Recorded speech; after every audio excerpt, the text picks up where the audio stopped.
नमस्कार, मैं डॉक्टर इंदु सहारण सबका स्वागत करती हूँ। आज हम करेंगे मैथिली शरण गुप्त की प्रसिद्ध कविता यशोधरा सखी संवाद। इस कविता में मैथिली शरण गुप्त ने मुख्य नायिका के रूप में यशोधरा को लिया है और गौतम बुद्ध के चले जाने के पश्चात उनके भावों की कैसे अभिव्यक्ति वो अपनी सखी के साथ करती है या उनके हृदय में कितनी पीड़ा है वो अपनी सखी के साथ संवादों के माध्यम से व्यक्त करती है, वो इस कविता में दिखाने का या दर्शाने का प्रयास किया है। देखिए, गौतम बुद्ध ने त्याग किया और ज्ञान की प्राप्ति की, ये तो हम सभी जानते हैं, लेकिन उस त्याग का यशोधरा और उनके पुत्र राहुल पर क्या प्रभाव पड़ा, वही सब जो भाव हैं वो इस कविता में समेटे गए हैं। तो आइए, यशोधरा का सखी के साथ संवाद कैसा रहता है, वो क्या बताती है, कैसे अपने मन के भावों को अभिव्यक्त करती है, वो इस कविता की व्याख्या के माध्यम से जानते हैं। यशोधरा अपनी सखी से कहती है कि हे सखी, वे मुझसे कहकर जाते। अपनी सखी को संबोधित कर रही हैं। वे यानी गौतम बुद्ध मुझसे कहकर जाते कि उन्हें जाना था तो कम से कम वो मुझे बताकर जाते। कहे तो क्या मुझको वे अपनी पथबाधा ही पाते, कि अगर वो मुझे कह देते, बता देते, तो क्या वो मुझको अपने मार्ग की बाधा मानते, कि क्या उन्होंने ये मान लिया था कि मैं, अगर उन्होंने मुझे बताया तो मैं उनके मार्ग की बाधा बन जाऊंगी, उन्हें जाने से रोक दूंगी? क्या वो ऐसा मानते थे? मुझको बहुत उन्होंने माना। उन्होंने यानी गौतम बुद्ध ने मुझको बहुत मान सम्मान दिया। फिर क्या पूरा पहचाना? लेकिन प्रश्न करती है अपनी सखी से कि उन्होंने सिर्फ मुझे मान दिया, सम्मान दिया, लेकिन मुझे पूरी तरह से नहीं पहचान पाए, मेरे स्वभाव को वो पूरी तरह से नहीं जान पाए। मैंने मुख्य उसी को जाना। वो कहती हैं कि मैंने मुख्य यानी विशेष उसी को जाना, उसी बात को जाना जो वे मन में लाते, कि जो गौतम बुद्ध के मन की बात होती वही मेरे लिए महत्वपूर्ण होती। मैंने हमेशा उसी बात को प्रमुखता दी जो अपने मन में गौतम बुद्ध ले आते थे, जो विचार वो मानते थे वही मेरे लिए महत्वपूर्ण था। सखी, वे मुझसे कहकर जाते कि हे सखी, वो जाने से पहले एक बार मुझे बताकर ज़रूर जाना चाहिए था उन्हें, या वो मुझसे बताकर जाते, कह कर जाते। आगे वो कहती हैं, स्वयं सुसज्जित करके क्षण में, क्योंकि जो यशोधरा या गौतम बुद्ध का परिवार है ये क्षत्रिय धर्म से जुड़ा हुआ या क्षत्रिय परिवार था, तो वो कहती हैं कि हम स्वयं सुसज्जित करके क्षण में, स्वयं सुसज्जित करके, तैयार करके, अस्त्र शस्त्र देकर एक पल में प्रियतम को, प्रियतम अपने प्रेमी या पति को एक पल में, एक क्षण में, प्राणों के पण में, प्राणों से ये प्रतिज्ञा करती हैं कि हम ही भेज देती हैं रण में। हम प्राणों से प्रतिबद्ध हैं और हम ही अपने प्रियतम या प्रेमी या पति को रण में भेज देती हैं, बिना किसी संकोच के, एक क्षण भी देर नहीं लगाती। और जब उन्हें रणभूमि में जाना होता है, युद्ध भूमि में जाना होता है, तो हम खुद अपने हाथों से सुसज्जित करके, सजा कर, हथियार, अस्त्र शस्त्र, औजार देकर हम उन्हें रणभूमि में भेज देती हैं। क्यों भेज देती हैं? क्षात्र धर्म के नाते, क्योंकि ये क्षत्रियों का धर्म है और हम क्षत्राणियाँ अपने धर्म से कभी पीछे नहीं हटती, अपने मार्ग से कभी पीछे नहीं हटती। इसलिए हम स्वयं ही अपने पति को रणभूमि में हम भेज देती हैं।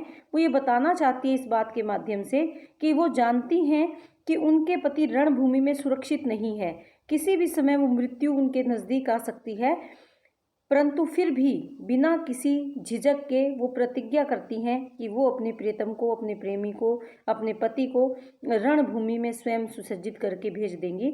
यही क्षत्रिय धर्म है, यही क्षत्राणियों का धर्म है। इसीलिए वो कहती है, सखी, वो मुझसे कह कर जाते कि उन्हें मेरे स्वभाव को पहचान लेना चाहिए था और जाने से पहले वो मुझे बता कर जाते। इस बात की पीड़ा यशोधरा के मन में बनी रही कि जाने से पहले गौतम बुद्ध ने उन्हें नहीं बताया कि वो किस कार्य के लिए घर का त्याग कर रहे हैं। हुआ न यह भी भाग्य अभागा। यहाँ यशोधरा अपनी सखी से कहती है, हुआ न यह भी भाग्य, कि मेरा भाग्य भी अभागा हो गया है। इसमें क्या बताना चाहती हैं? किस पर विफल गर्भ अब जागा। विफल यानी बेकार, असफल, व्यर्थ का, गर्व अब जागा, कि अब मैं किस पर गर्व करूं। मेरा तो भाग्य है, मैं तो भाग्य से अभागी हो गई हूँ। मेरा तो जो भाग्य है अर्थात वो ही समाप्त हो गया है, भाग्यहीन हो गई हूँ। क्यों? क्योंकि जब स्वयं उसका पति ही उसे बताकर नहीं गया, इसीलिए वो अपने आप को अभागा मानती है। वो कहती है कि अब मैं किस बात पर गर्व करूं, जब मेरा पति ही मुझे कुछ बताकर नहीं गया, मुझे रात के अंधेरे में त्याग कर चला गया, तो अब मैं किस पर गर्व करूं। जिसने अपनाया था त्यागा, जिसने मुझे अपनाया था, जो मुझे अपनी पत्नी बनाकर अपने साथ लेकर आया था, आज उसी ने मुझे त्याग दिया। इसीलिए वो कहती है कि अब मैं अभागी हो गई हूँ। जिसने मुझे पत्नी के रूप में अपनाया था, उस पति ने जाते हुए भी मुझे नहीं बताया और अंधकार में छोड़कर, अंधेरी रात में मुझे और पुत्र राहुल को सोया हुआ छोड़कर त्याग कर वो चले गए। इसीलिए वो कहती है कि जिसने अपनाया उसी ने आज मुझे त्याग दिया। रहे स्मरण हो आते, लेकिन अब भी वो मुझे स्मरण स्मरण यानी याद आते रहेंगे। कि ऐसा नहीं है कि उन्होंने मेरे साथ जो व्यवहार किया उसके कारण मैं उनको त्याग दूंगी या उनको भूल जाऊंगी, वे मुझे अब भी याद आते रहेंगे। सखी वे मुझसे कहकर जाते, सखी उन्हें मुझे बताकर जाना चाहिए था। आगे वो कहती हैं, नैन उन्हें है निष्ठुर कहते, पर इनसे जो आंसू बहते, सदैव हृदय वे कैसे सहते। यहाँ पर भी वो अपने पति के बारे में कठोर बातें नहीं कहना चाहती, इसीलिए वो कहती है कि मेरी नयन उन्हें है निष्ठुर कहते, कि मेरा हृदय, मेरी आंखें जो है वो पति को कठोर कह रही हैं। निष्ठुर, निष्ठुर यानी कठोर कहते हैं, पर इनसे जो आंसू बहते, लेकिन इन आंखों से बहते हुए आंसुओं को सदैव दया सहित हृदय वाले गौतम बुद्ध, वे यानी गौतम बुद्ध कैसे सहते। गए तरस ही खाते, और वो मुझ पर तरस खाकर ही शायद मुझे सोता हुआ छोड़कर चले गए।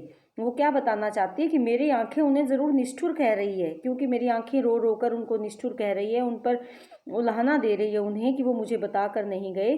पर इनसे जो आंसू बहते, उनको विदा करते समय या उनके जाते समय मेरी आंखों से अगर आंसू बह जाते, तो दया सहित हृदय वाले मेरे जो पति हैं, जिनके हृदय में दया बहुत है, वो गौतम बुद्ध इन आंखों में बहते हुए आंसुओं को कैसे सहन करते।